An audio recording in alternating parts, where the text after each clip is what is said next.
ngeruput kopi dulu, Lur. Kali ini kita bahas sesuatu yang kelihatannya adem. Tapi kalau dibedah dalam-dalam, ini panas banget. Kerjasama pertahanan antara Indonesia dan Jepang lagi naik level.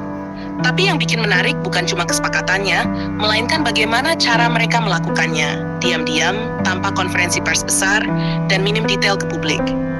Nah, di dunia militer, kalau sudah seperti ini, biasanya yang dibahas bukan hal biasa. Kita mulai dari dasarnya dulu. Jepang itu selama puluhan tahun dikenal sebagai negara dengan kebijakan militer yang sangat dibatasi.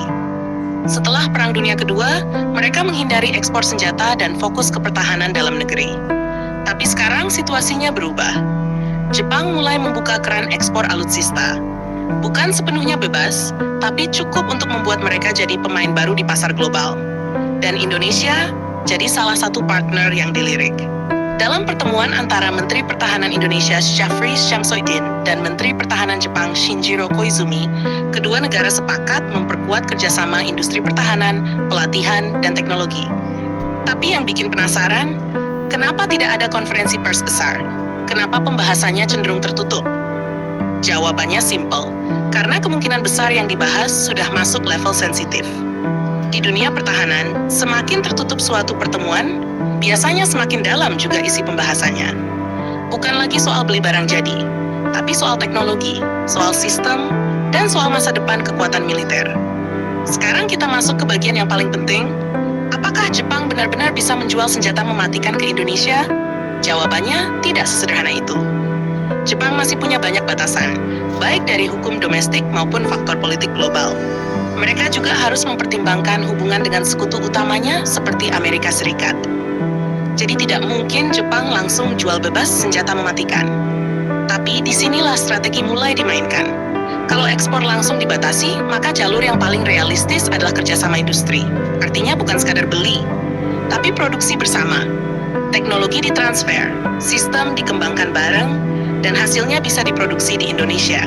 Ini penting banget, karena dengan skema seperti ini, secara aturan tetap aman, tapi secara kemampuan, Indonesia tetap bisa naik level. Sekarang coba kita bayangkan dampaknya. Kalau Indonesia bisa masuk ke rantai produksi teknologi Jepang, itu artinya industri pertahanan kita tidak lagi hanya jadi pengguna, tapi mulai jadi bagian dari ekosistem global. Ini bisa berdampak ke banyak hal, lapangan kerja, penguasaan teknologi, sampai kemampuan kita untuk mengembangkan sistem sendiri di masa depan. Dan ini sejalan dengan strategi besar di bawah Prabowo Subianto. Modernisasi militer tidak lagi hanya soal beli alutsista, tapi soal kemandirian, soal bagaimana Indonesia bisa berdiri dengan kekuatan sendiri. Sekarang kita bahas teknologi apa saja yang kemungkinan besar jadi fokus. Pertama, sistem maritim. Jepang sangat kuat di kapal perang, kapal patroli, dan teknologi anti kapal selam. Buat Indonesia sebagai negara kepulauan, ini sangat relevan. Kedua, radar dan sensor. Ini salah satu keunggulan utama Jepang. Sistem deteksi mereka sangat canggih, dan kalau masuk ke Indonesia, dampaknya bisa langsung terasa di pertahanan udara dan laut. Ketiga, sistem pendukung udara. Bukan cuma jet tempur, tapi juga sistem seperti AWACS, komunikasi militer, dan integrasi data. Keempat, pelatihan dan doktrin. Ini sering dianggap sepele, tapi justru paling penting. Karena secanggih apapun alatnya, kalau SDM-nya tidak siap, hasilnya tidak maksimal. Tapi jangan lupa, ada tantangan besar. Teknologi Jepang itu mahal. Transfer teknologi tidak mudah. Dan Jepang sangat selektif dalam memilih partner. Selain itu, Indonesia juga harus menjaga keseimbangan dengan negara lain. Karena kita tidak hanya bekerja sama dengan Jepang, tapi juga dengan banyak negara lain di dunia. Nah, sekarang kita masuk ke bagian yang sering ditanya netizen. Min, kok nggak ada konferensi pers? Jawabannya itu tadi. Kalau semua dibuka, biasanya masih tahap awal. Tapi kalau sudah tertutup, besar kemungkinan yang dibahas belum bisa diumumkan. Admin juga udah jelasin dari tadi.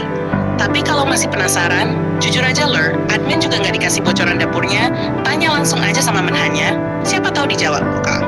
Tapi yang jelas, pola seperti ini sering terjadi dalam kerjasama militer besar. Kesepakatan penting justru dimulai dari ruang tertutup. Kesimpulannya Lur, ini bukan sekadar kerjasama biasa. Ini bisa jadi awal dari perubahan besar, dari pembeli, jadi produsen, dari pengguna, jadi pemain.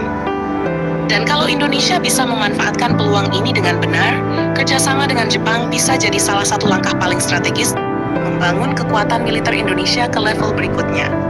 Sekarang tinggal kita lihat, ini benar-benar jadi game changer, atau cuma wacana yang lewat begitu aja.